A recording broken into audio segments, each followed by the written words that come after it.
Kom ons lees ons storie saam wat ons vandag gaan doen. Floy het 4 blou balle. Bibi het 5 rooi balle. Hoeveel balle het hulle altesaam? Nou onthou, dit wat ek nou neerskryf, hoef jy nie ook neer te skryf nie. Ek skryf net neer sodat jy die belangrike goedjies maklik kan sien. So, hoeveel balle het Floy? Hy het 4. So, ons skryf vir 4 hierso. En hoeveel balle het Bibi? Sy het 5 gehad. So, ons sit vir 5 ook hier. En kom ons dink, wat wil ons weet? Hoeveel wat het hulle altesaam?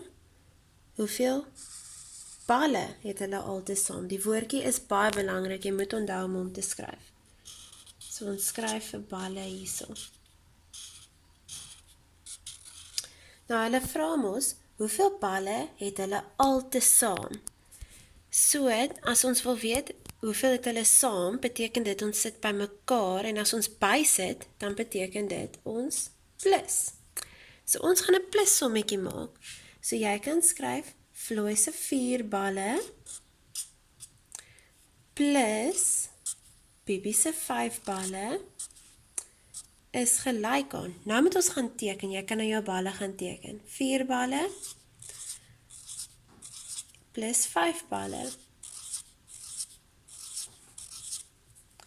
Nou kom ons raak en tel. 1, 2, 3, 4, 5, 6, 7, 8, 9.